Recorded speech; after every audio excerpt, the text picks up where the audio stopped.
Oh, yes.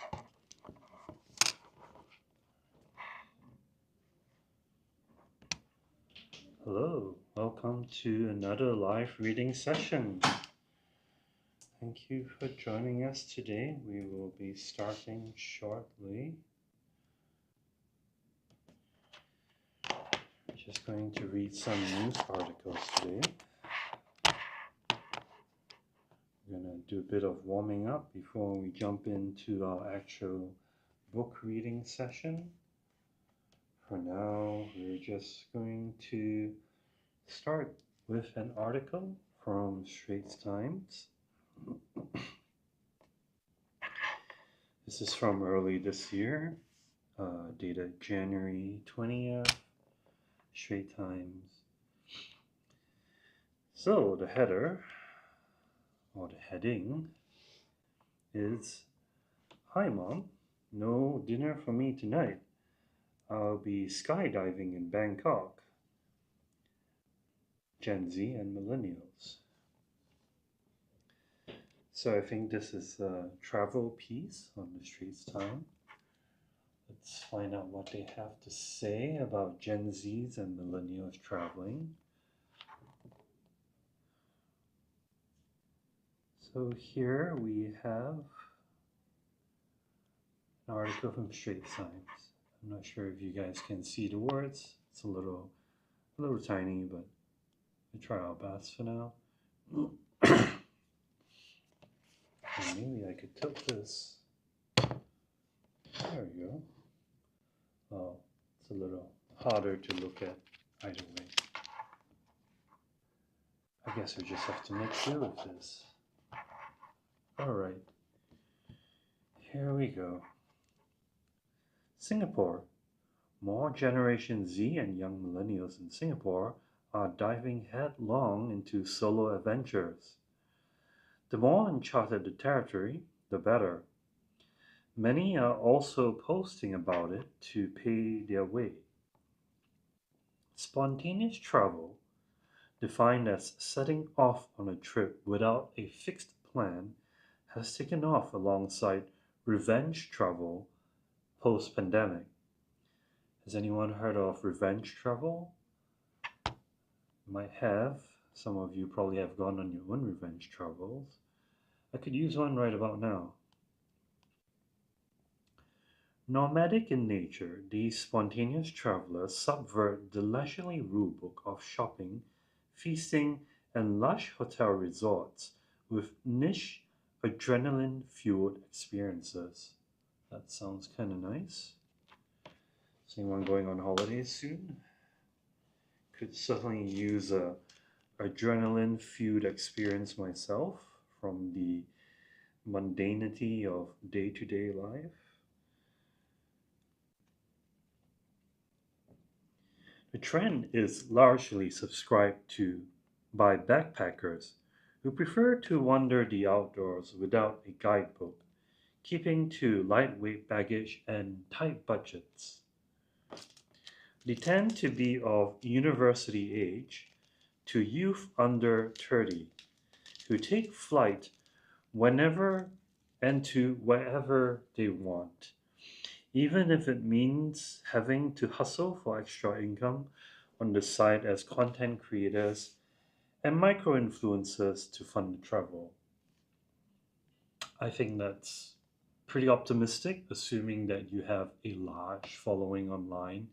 That does sound doable if you have like a passive income or some extra source of income that allows you to move about freely. That's great. But I think all this is set with the assumption that you have that income source.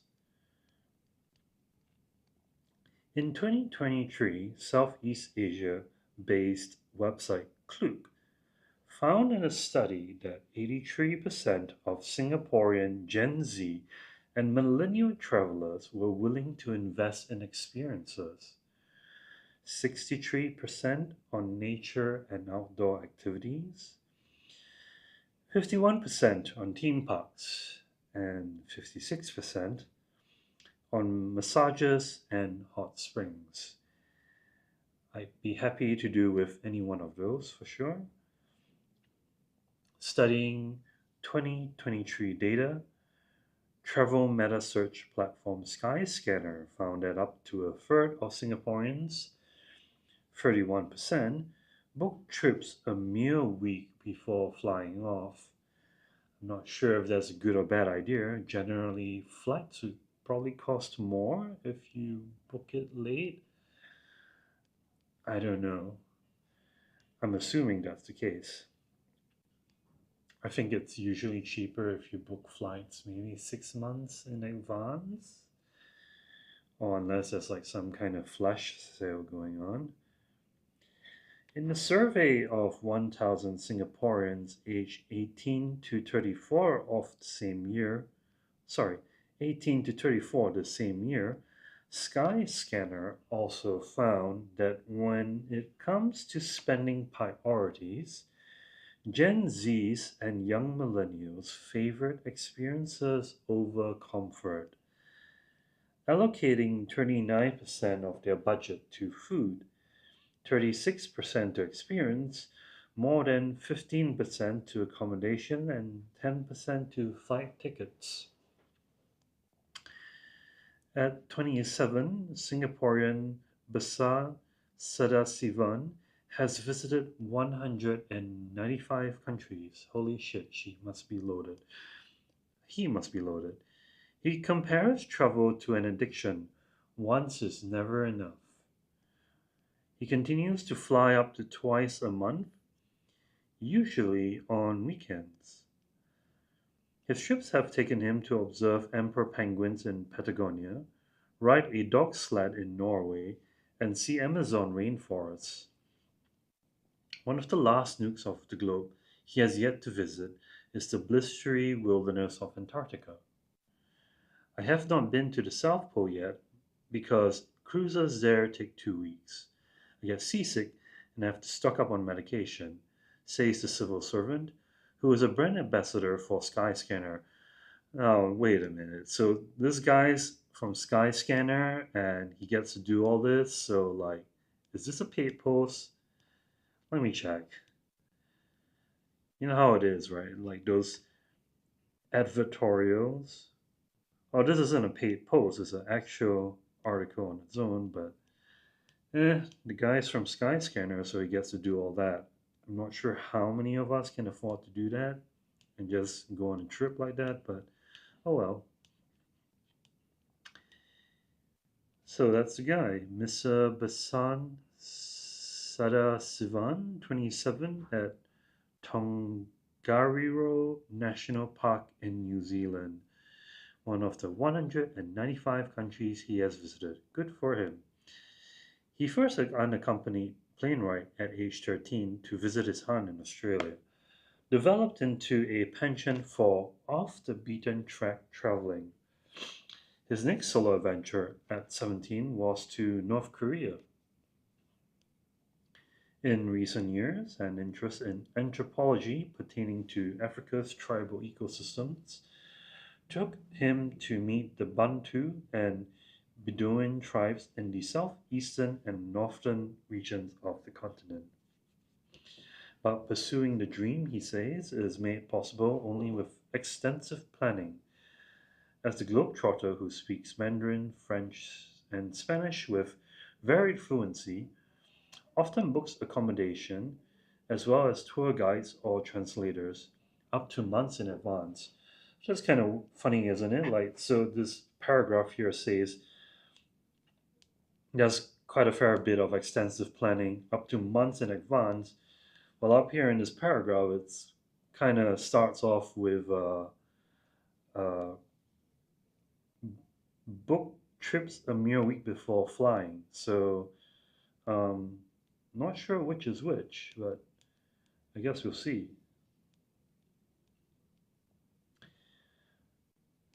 He says, know what you want to see before going to the place so you can be protected from unforeseen nuisances, such as being unable to secure a room at the last minute. He advises getting out of one's bubble to engage as much as possible in local life. be it through eating local cuisine or participating in local rituals such as festivals.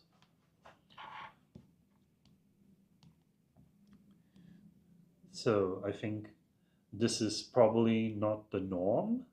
I don't think, not in Singapore, unless you're very well to do and have a lot of time and resources. I think most Singaporeans are probably stuck in school or stuck at work. So this is Mr. Basang Sadasivan of on the Mekong Delta in Vietnam. One of his key discoveries abroad was the concept of island time in the Pacific Islands, where a relaxed pace of life meant people were not always punctual for events.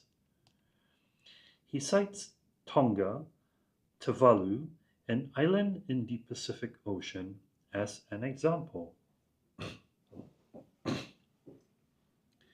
Although ranked low in economic output, its society is communally harmonious and one of the happiest in the world due to work life balance. No kidding.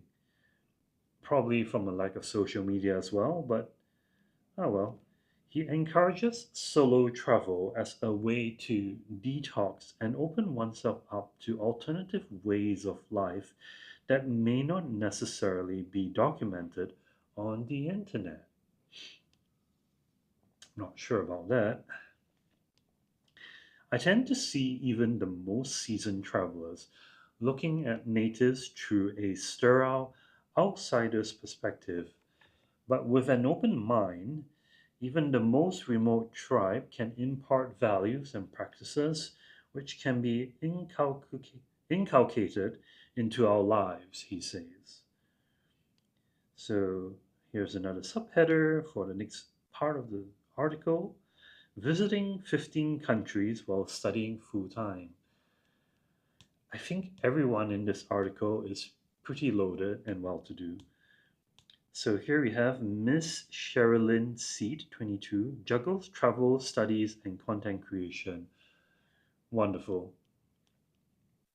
In 2023, Miss Sherilyn Seat, 22, traveled to 15 countries and 45 cities across Europe, the United States, Australia, and Asia, all while being a full time university student. Totally not flexing. The third year business student at Nanyang Technological University posts about her travels on TikTok under the handle at Shar Cheers. She is a micro influencer with a following of 66,300. Now, there you go. There lies the success to traveling or studying in the university full time. You need at least 66,300 followers and some form of passive income and lots of support from your fans to do stuff like this. Otherwise, you're stuck with the rest of us in traffic in Singapore, like yesterday's Circle Line. The comedy skits she posted on her account took off during the COVID-19 circuit breaker. One of my random videos recreating a viral TikTok audio garnered over 1 million views. I decided to take social media more seriously, she says, which also proves that the rest of us is living our life wrong. In 2022, she did her first solo trip to Penang and Langkawi in Malaysia to find herself again after a breakup and has never looked back. So, to enjoy this lifestyle, first you need 66,300 followers, a viral comedy skit that garnered 1 million views, and as we can see here, a breakup and never look back. That's how you get ahead in life. What I love about solo traveling is the sense of empowerment I feel navigating places alone. Learning to trust yourself and being comfortable with your space, she says, and the time and the money. Since then, she has ventured to 25 cities, some solo trips and others with fellow travelers, from scuba diving in Honolulu, Hawaii, to frolicking on the beaches of Krabi in Thailand. Good for you. How does she juggle travel, side gigs, and school? She says strategic scheduling helps, and money. She has traveled to 3 countries back to back during her exam season. Wow. A getaway with friends to Vietnam during her school's week was followed by media trips to China and Malaysia to promote a bank's debit card. Okay, so she does have sponsors.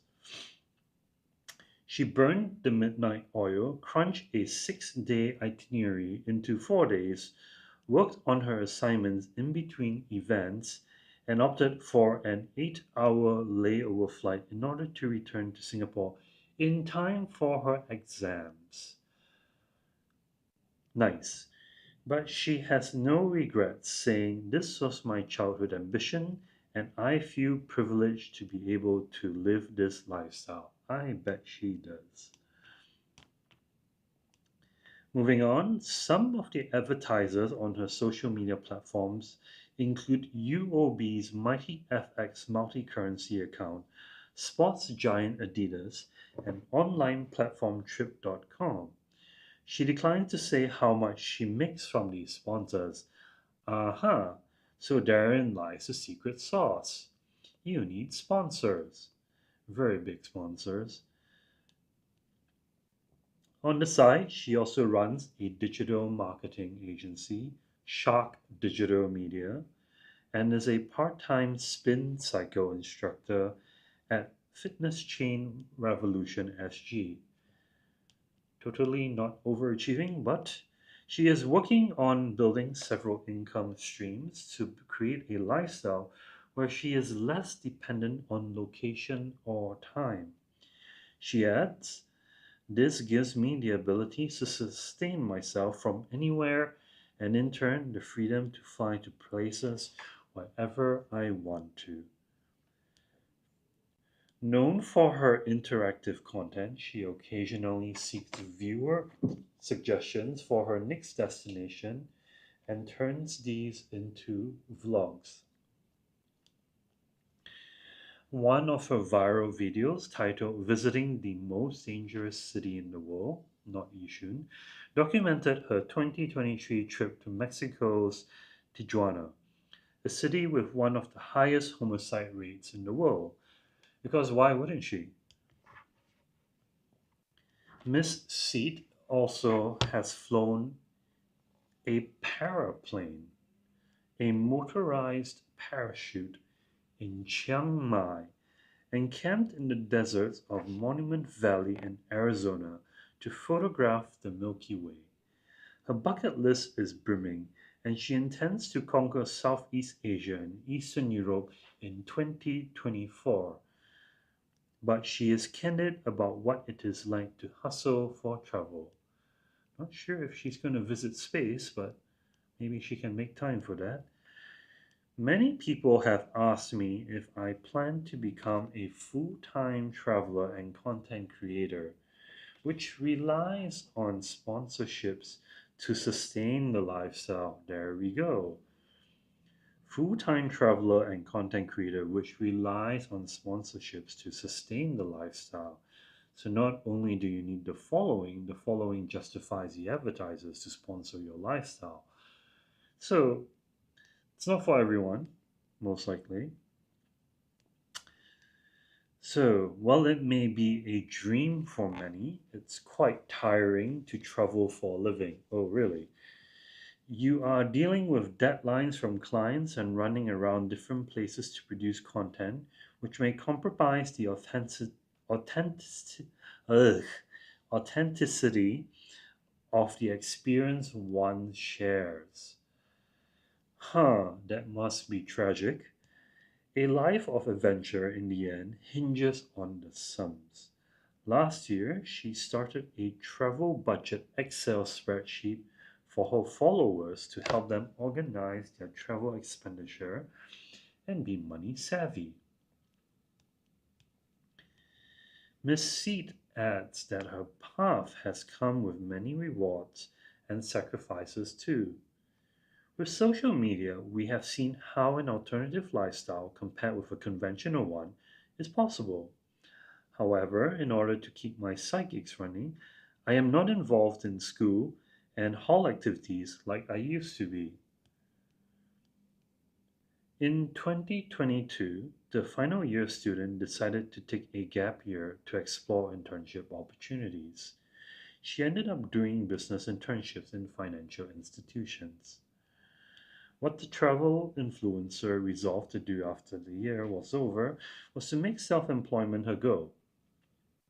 But she laments there is not much of a support system or educational directive in Singapore that teaches you to become self employed. Yet she is pragmatic about what her options are. Travel and content creation will always be a huge part of my life, but I don't think it's wise to put all my eggs into that basket. The job can be sustainable only with adequate sponsorships, which she does sound like she's doing well for herself. Doing extremist activities for the plot. There you go. All for the gram. For Miss Nicolette Wee, 23, a graduate trainee in e-commerce at TikTok. Travel is compelled by impulse. She has checked off a personal goal to skydive off a plane in Bangkok, as well as parasailed in Penang, and surfed in Bali, all on the spur of the moment. Less thinking, just doing is her motto, says the single, I wonder why, who books flights a day after deciding on her next quest or destination. The seasoned backpacker who has traveled to 18 countries needs less than an hour to shove a fixed set of essentials: passport, 4 sets of clothes, adapters, and a medical kit into a 50-liter backpack before she is out of the door. She says the lure of spontaneous traveling has been made more palpable with TikTok, where content creators teleport between destinations seamlessly through video edits showing one can have it all right now, allegedly. It is common to see youth traveling just for the sake of new backdrops and social media aesthetics, she adds. I do believe we can also use the green screen.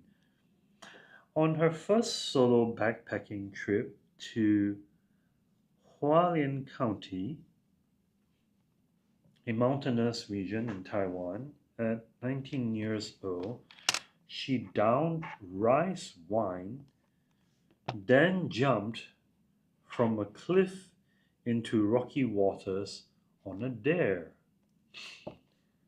Wonderful life advice. Unlike some who carefully curate their travel itinerary months in advance, Miss Wee is game to tag along with strangers she meets on the road and sample their version of adventure. No photo, no proof, believes the content creator, who says she who says her go-to icebreaker is to ask fellow tourists to snap her picture. She posts her exploits on TikTok under at I have too much time and has 32,400 followers. I do it for the plot, says the Globetrotter, when asked how she justifies her extremist activities. The plot, in Gen Z lexicon, is defined as the overall narrative or script of one's life. The term references film and television story series where an individual imagines himself or herself as the protagonist of his or her life story. Now, the rest of us are all NPCs. Miss Wee's rationale to do it for the plot, in the similar vein as the Latin aphorism Carpe diem, seize the day, justifies taking risks for the sake of it. It has seen her ride pillion on strangers' motorbikes and strike up foreign friendships using Google Translate. Her passion for exploring new lands stems from her childhood, when she went on road trips in New Zealand and Australia with her parents, who both work in the tech industry. Aha! So there you go, tech industry parents. And her elder brother. Growing up, my family and my extended family, around 18 of us, would go on long road trips every year. Sure, they do. Even her parents think her madcap solo travel schedule, where she takes off at least once every 3 months, is crazy. But now that I am a corporate employee, they are more supportive of my decisions. My mother even asked if she can tag along, says the Nanyang Technological University communications graduate who began funding her own travel from age 18 through side gigs such as a dance instructor and marketing assistant. Tip of the day for everyone, just do digital marketing and you'll be fine. Build up your following and you're set. While a job in business acquisition gives her the financial means to travel, there you go. She is limited to 18 days of annual leave and weekends to satiate her restlessness. Oh, that's such a sob story. Over the past 2 years, she has flown to places such as Thailand, Taiwan, Japan, and Korea, sometimes just for a 3 day long weekend. She usually budgets around $800 for a trip in Southeast Asia and stays in hostels to save on costs. She skims by opting out of checked baggage and tucking into street food, including fried grasshoppers for meals. Travel compatibility has streamlined her priorities in a prospective partner.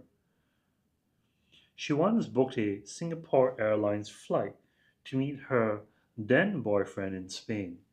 She cancelled it, losing $1,800 when their relations soured shortly after and decided to forgo the trip. I'm not sure if I'm supposed to feel sorry, but I know I want someone who has an adventurous streak, is ready to start a family and have children, so that one day I may take my kids traveling, she says. Her travel has been laced with spontaneous romantic interludes. I wonder why. She recalls visiting Hualien's night market with an American tourist she met online in 2019. She even had dinner with his family. Yikes. When we met, I felt an instant connection. Ugh. And we went around playing arcade games. Wow. She says, adding they had 2 more dates before she flew home from Taipei. Huh. As a solo female traveler, Miss Wee equips herself with safety tools, such as an alarm buzzer that emits distress signals during a potential attack, and a hidden camera detector to identify covert recording devices that may infringe on her privacy. She also avoids wandering around red light districts. Huh, okay. And was she the same person who went to that dangerous country again? I think it was someone else. Oh well, good on them. In retrospect, I've just been fortunate not to fall into any mishaps, as I'm quite a gullible person, she says. No kidding. My plan is to do whatever I want. That's the next subheader. So here we have another uh, Zillennial, apparently. Mr. Dion Ong, 27, is a small business owner and part time student looking to pursue a career in travel content creation. I guess we're seeing a pattern here. So, what does this. What? How long does this thing go on for? Mr. Dion Ong, 27, has tread a winding path in pursuit of wanderlust. The bachelor and small business owner says, "My plan is to do whatever I want, be it a train trip to Paris or beyond, before the age of 35, when singles like myself are eligible to buy a built to order flat." The Zillennial, a portmanteau of Gen Z and millennial individuals born between 1995 and 2000, says he relates to the idealistic streak of Gen Z youth as well as the pragmatism of millennials.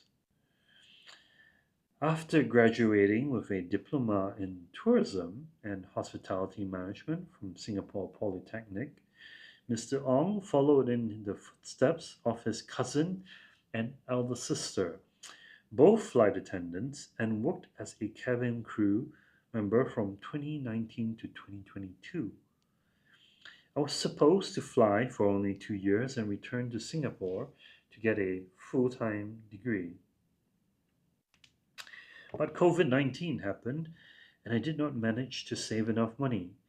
I did not want to touch my parents' money, so I continued working," says the son of a renovation contractor and hardware storekeeper.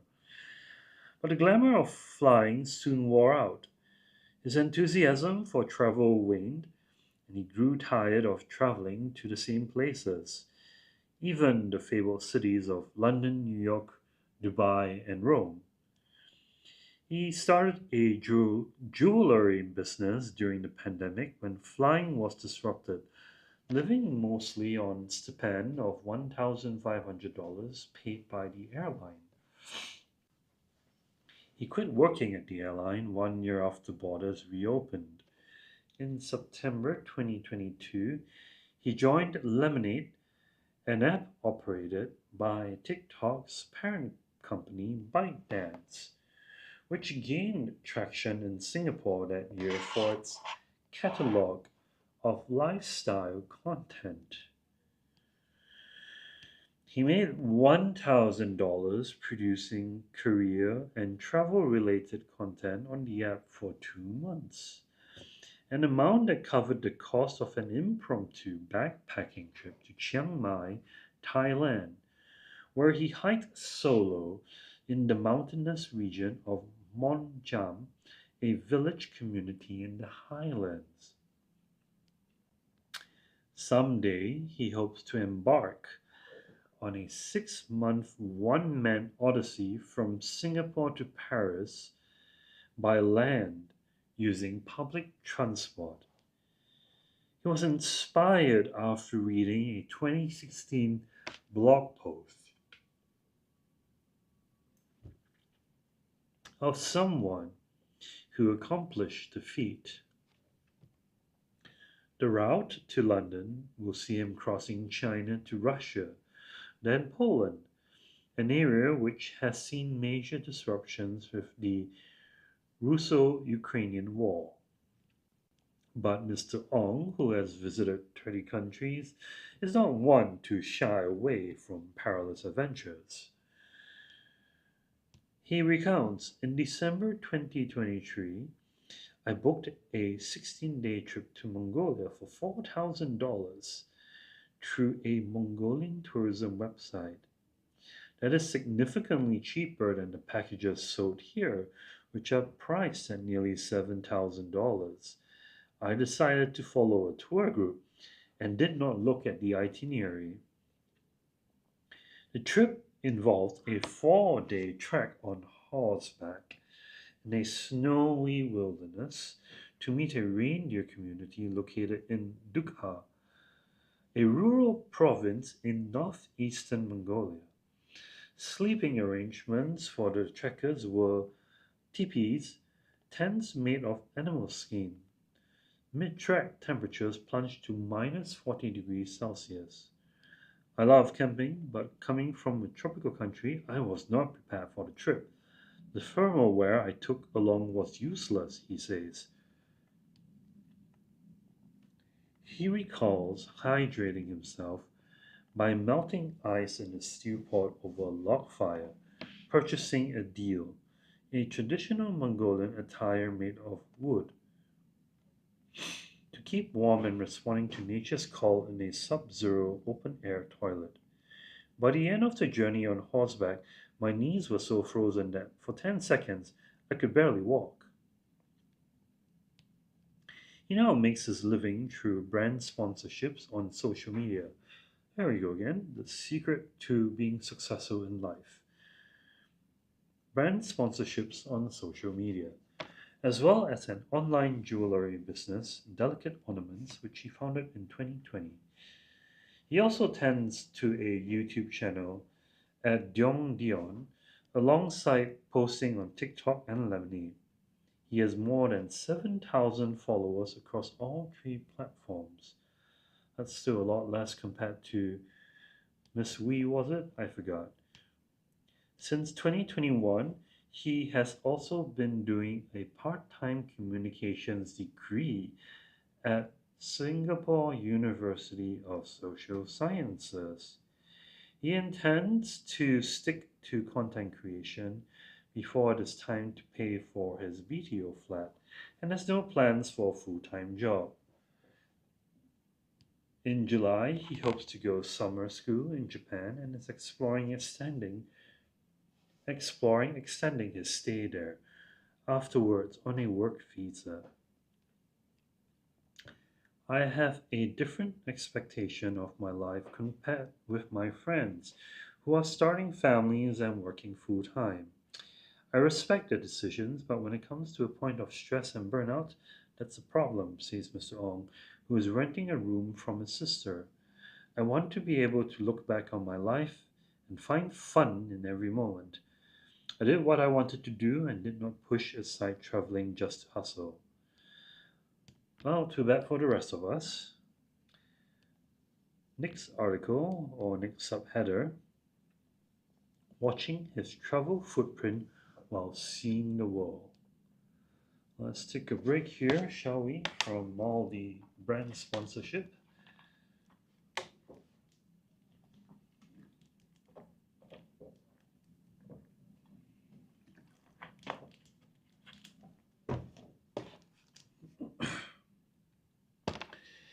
So, who's the next Gen Z we're going to read about?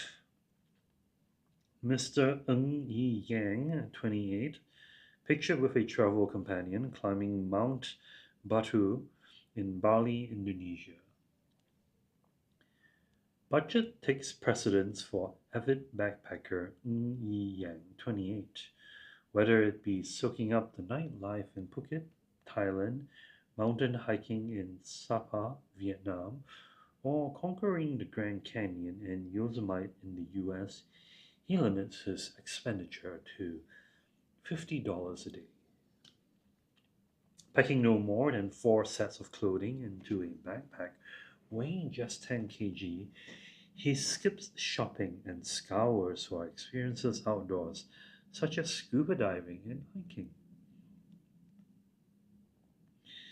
The managing director of Zurab Media, a multimedia company comprising a creative studio, youth culture publication, and podcast network, is also a content creator on Lemonade, known for its backpacking trips and travel advice. The communications graduate started traveling spontaneously after graduating from Nanyang Technological University in 2021. After my semester ended, I had a week with no exams, so I took a train to Penang without thinking about what activities I would be doing. The travel bit hard afterwards. It was taken off at least once every 2 months since, except during the pandemic when borders were closed.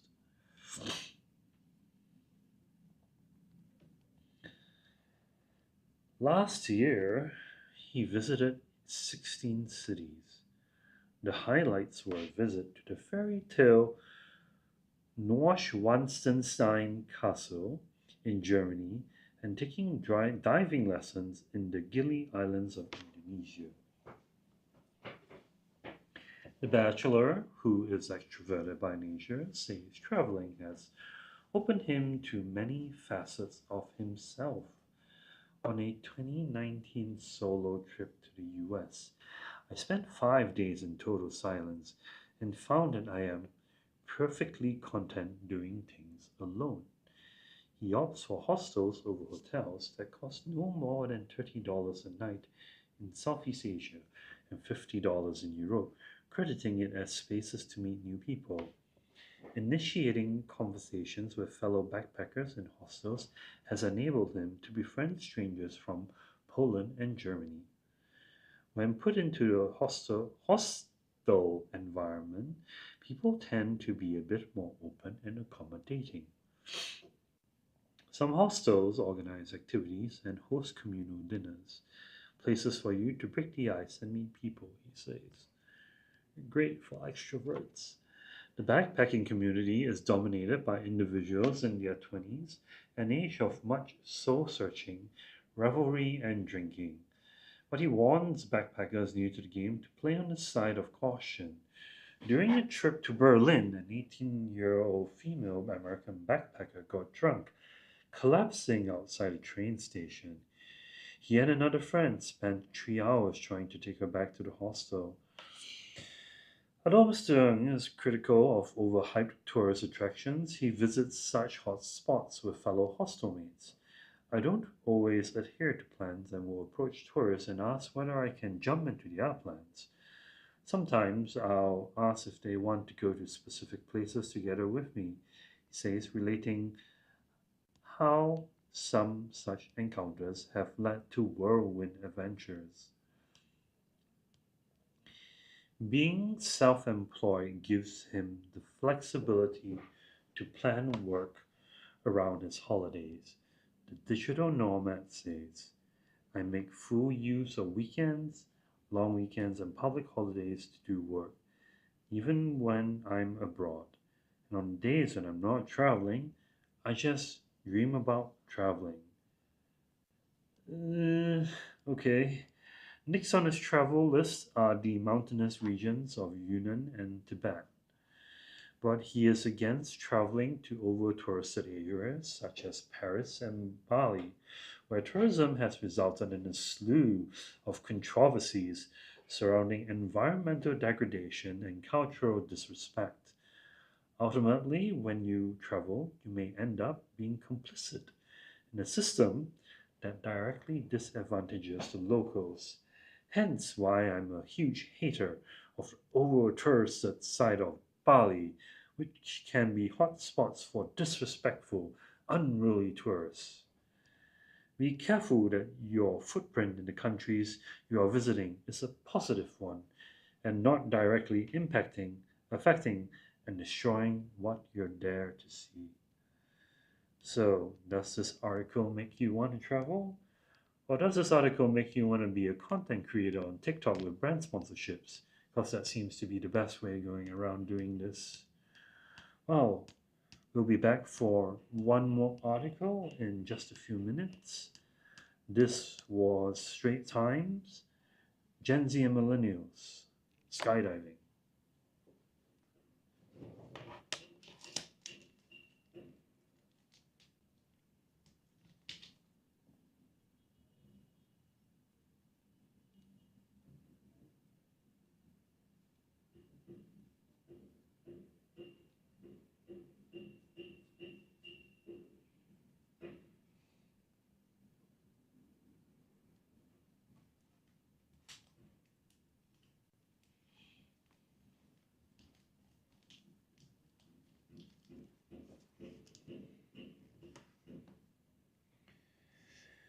Okay, let's look at the list. Eeny, meeny, miny, mo. What should we read? Uh, what's available today? Hmm.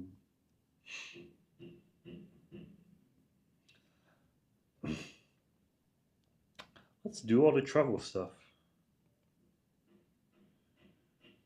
Hmm. Maybe not. Technology, teachnology. What? When Singlish travels. Becoming proficient in English has come at a price.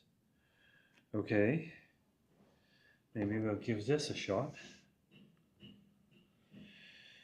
The Straits Times. For subscribers, becoming proficient in English has come at a cost for many Singaporeans. Use your mother tongue or lose it. Okay.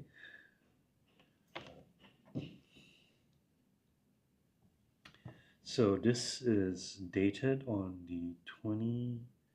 No, wait, this is from the 31st October. Let's look for something recent.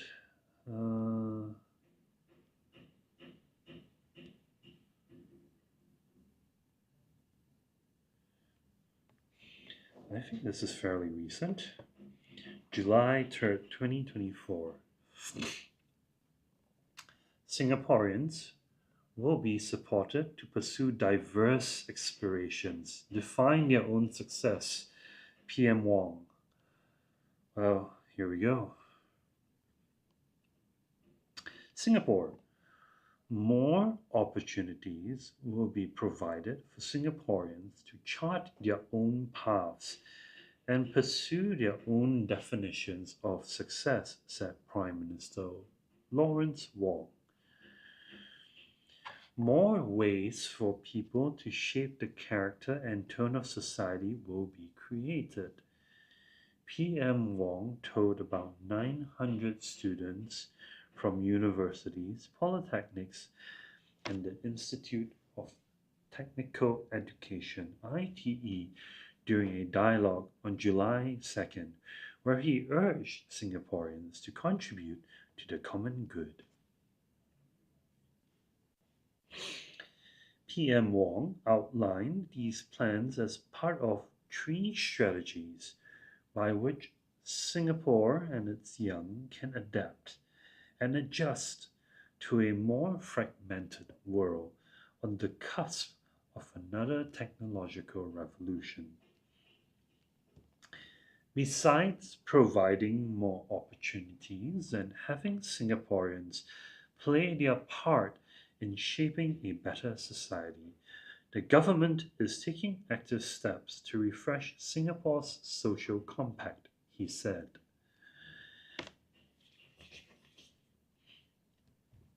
At his first dialogue with young people since becoming Prime Minister in May, PM Wong said today's students have access to far more opportunities than previous generations, with many more options and career paths. Like TikTok, aptitudes and mindsets are shifting, and more types of jobs are now respected. Oh, really?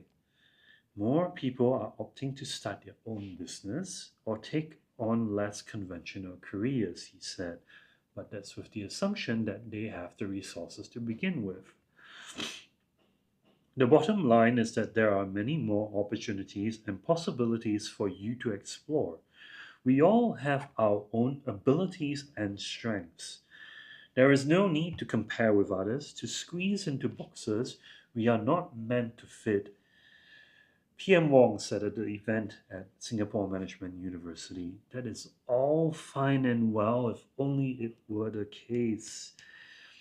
Even then, one may face rejections and setbacks, and must be prepared for dry spells by staying focused on working hard and striving for excellence.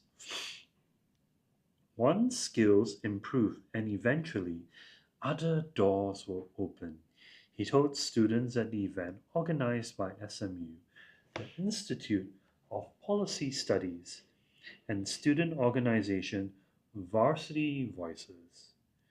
I encourage all of you to embrace this attitude of learning and excelling at whatever you do, not just when you are in school now, not just after you graduate, but throughout your lives, he said. To this end, the government will do more to support Singaporeans, he added. That is why we are investing significantly in Skills Future. As you get older, and even when you are in your 40s, or when you're around my age in your 50s, you'll be able to get a fresh injection of skills.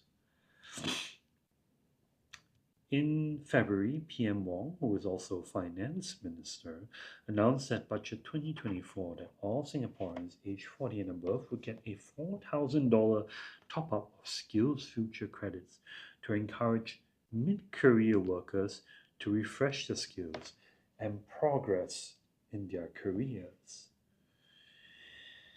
PM Wong cited some ways in which Singaporeans has changed since he was a student 30 years ago.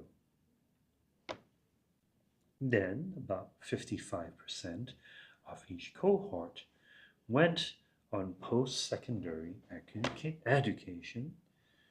Today, almost everyone progresses to university, polytechnic, or ITE, while starting salaries have grown from $3,000 to about $5,000, he noted. He acknowledged that powerful forces in Singapore does not have much control over. He acknowledged that powerful forces which Singapore does not have much control over, such as competition between major powers, are shaping the country's operating environment. The dawn of artificial intelligence is also likely to have a bigger impact than the advent of the internet.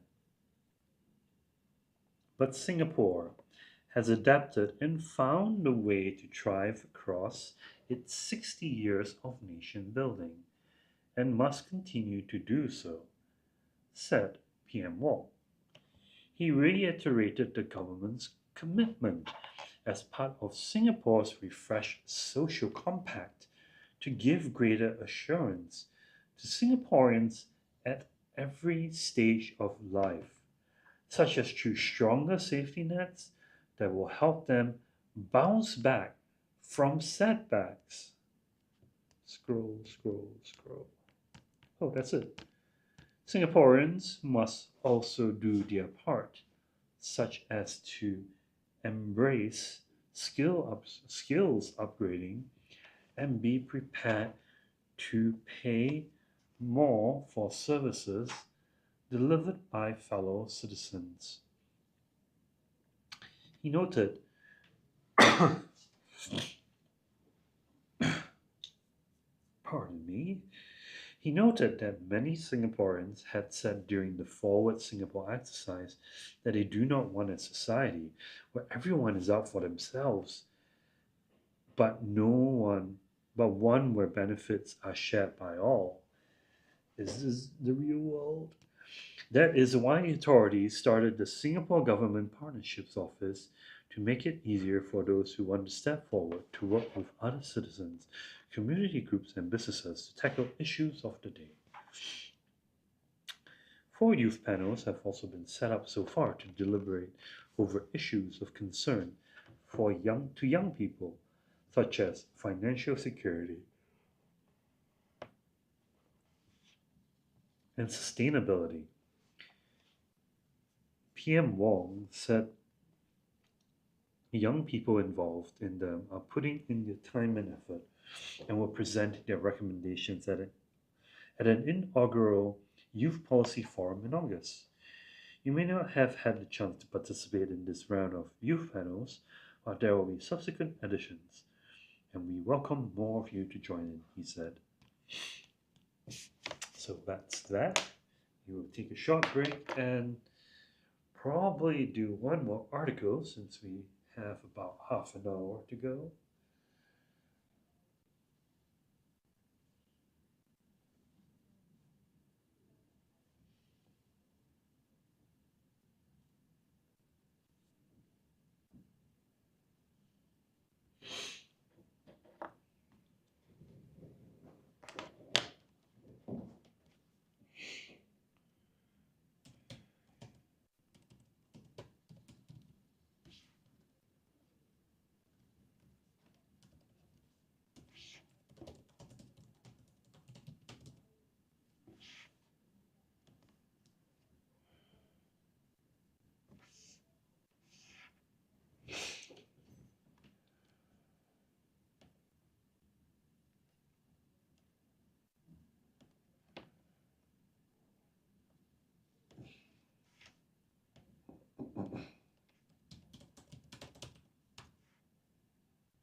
Okay, let's try to do another article.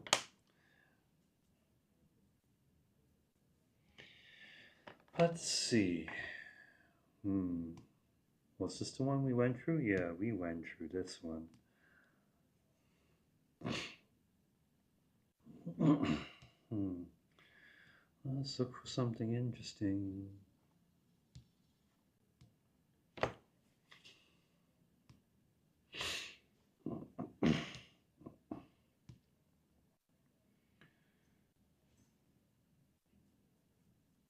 Okay, this is funny.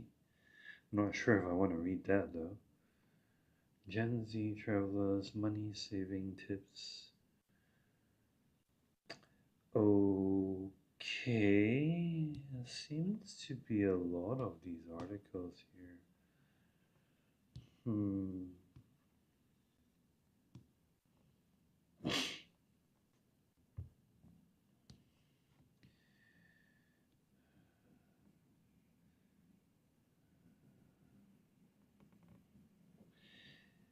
Are there more factual pieces than these opinion pieces? I'm not sure. Hmm.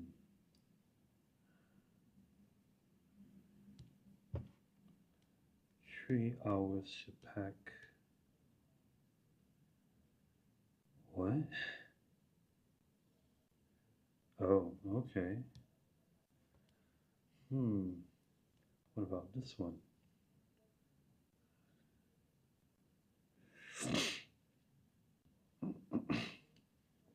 I suppose we can do this. This is a. I suppose we. Yeah, I suppose we can do this one.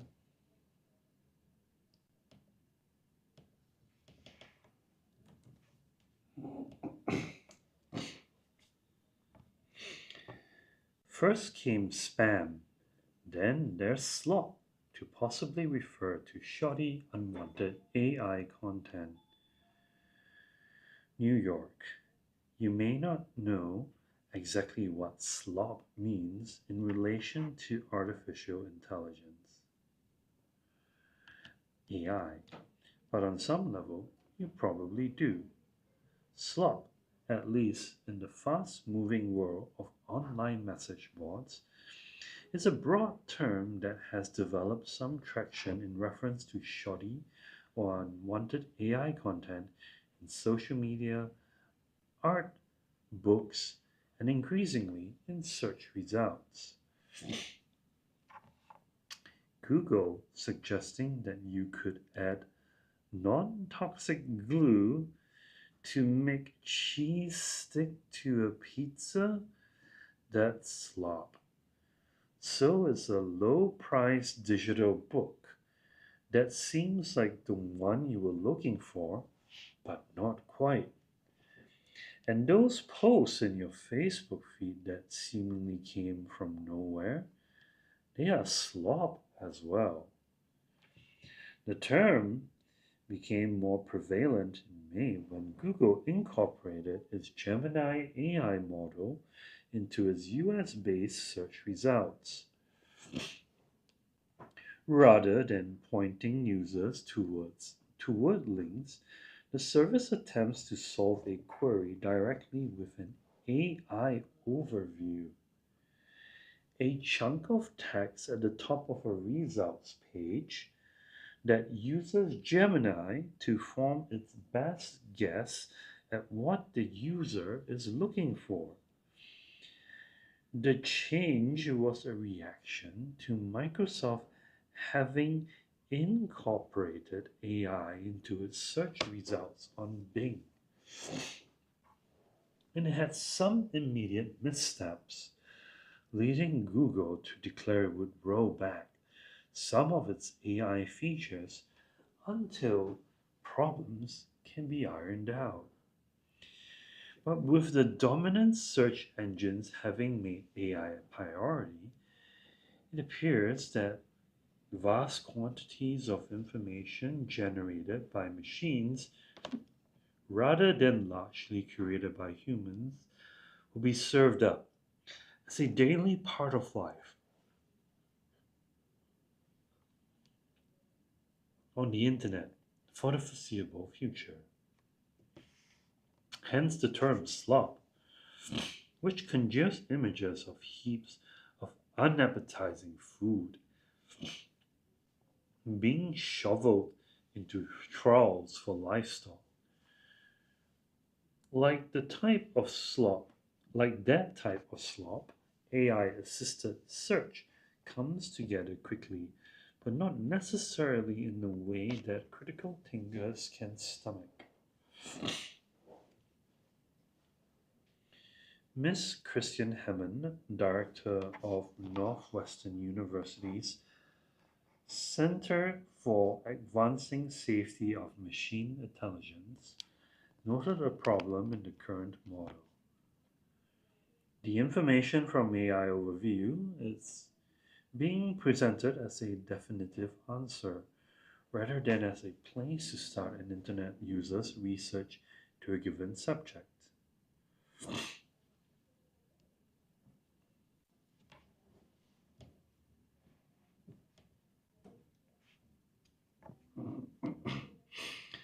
Let's read that again. Ms. Christian Hammond, director of Northwestern University's Center for Advancing Safety of Machine Intelligence, noted a problem in the current model. The information from AI Overview is being presented as a definitive answer, definitive, as a definitive answer, rather than as a place to start an internet user's research into a given subject. You search for something, and you get back what you need in order to think.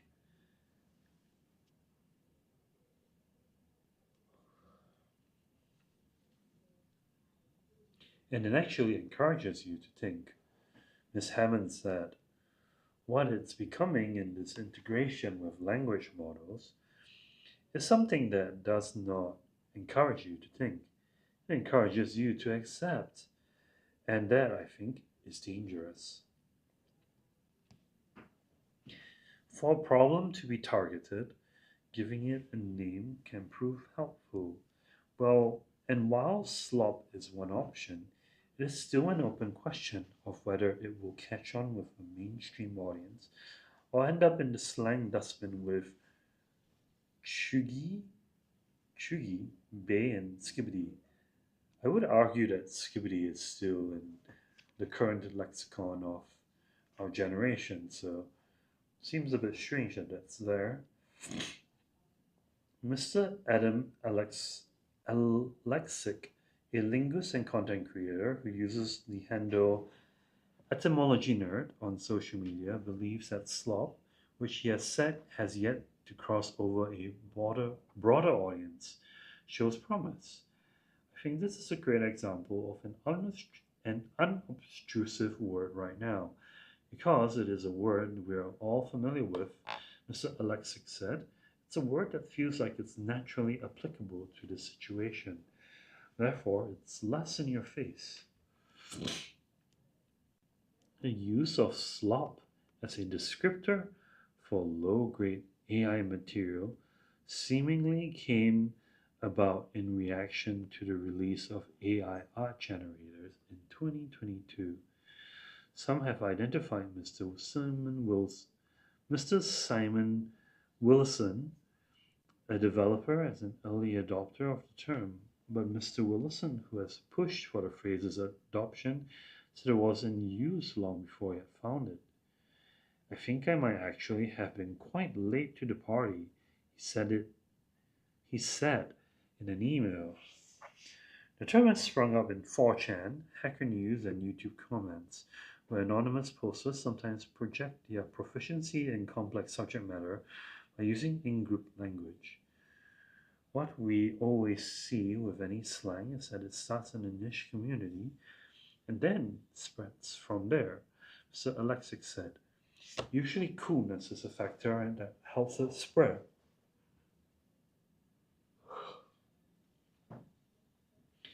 Usually coolness is a factor that helps it spread, but not necessarily. Like we've had a lot of words spread from a bunch of coding nerds, right? Look at the word spam. Usually, the word is created because there is a particular group with shared interests, with a shared need to invent words. In the short term, effect of AI on search engines and the internet in general may be less extreme than some would fear. News organizations have worried about shrinking online audiences as people rely more on AI generated answers, and data from Chartbeat, a company that researches internet traffic, indicates that there was an immediate drop in referrals from Google Discovery to websites in the first days of AI overviews. But it has since recovered from that dip, and in the first 3 weeks of the overviews, overall search traffic to more than 2,000 major websites in the US actually went up, according to Chartbeat. But as people become accustomed to AI's increasing role in how the internet works, Mr. Willison, who identified himself as an optimist for AI, when it is used correctly, thought that slop could become the go-to term for the lesser forms of machine-generated content. Society needs concise ways to talk about modern AI, both the positives and the negatives. He said, ignore that email, it's spam, and ignore that article, it's slop, are both useful lessons. So that's all for this article on AI. We'll still have a little time for probably one more short article, so we right back after this short break.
Okay, I think this seems interesting. We can probably give this a shot.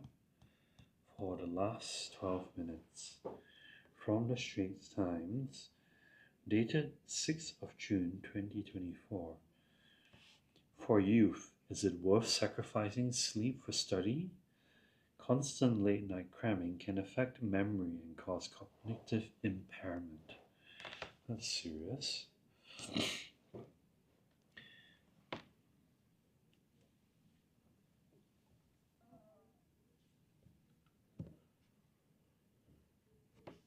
Right. One of my patients, a student, told me recently, I study at night because I think I focus better. But during the day, I am so tired and I can't seem to recall what I studied. Many parents and educators will be familiar with comments like these. Comments like this. The student, like many young people, had been burning the midnight oil studying because exams were coming up. Ironically, before that, he had been staying up late gaming for the past few months, neglecting his studies like many people do. Hmm.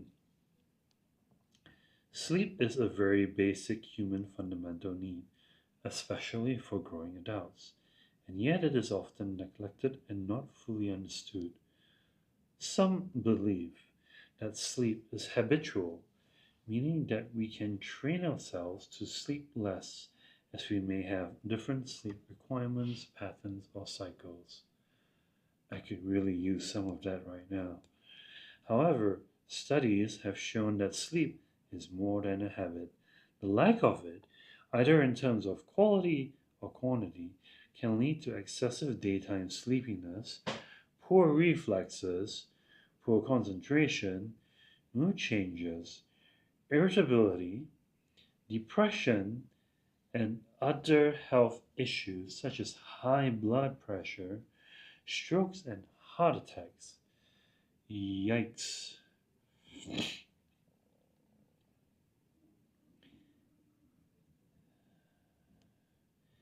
It's a common sight.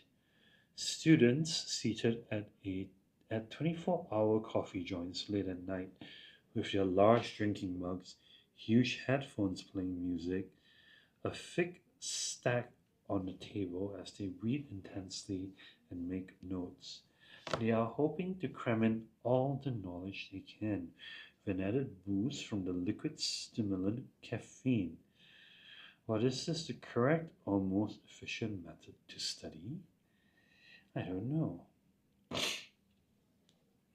It is a common misconception that one can sacrifice sleep in order to study into the night and still obtain that top grade. Regular full sleeping hours are essential for the mind to stay sharp and alert. With consecutive or many nights of little sleep, the brain's mental ability, sharpness, and capacity also slows down. Memory is also affected, and any recall function decreases due to cognitive impairment. Wow.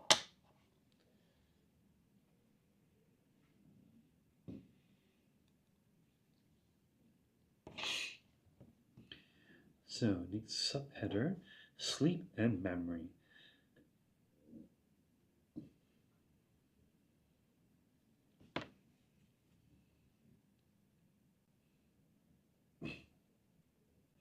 Sleep is an active process involving complex interactions with increased metabolic functions and activities within the brain. There are two types of sleep: dream sleep, REM, or rapid eye movement, and non dream sleep.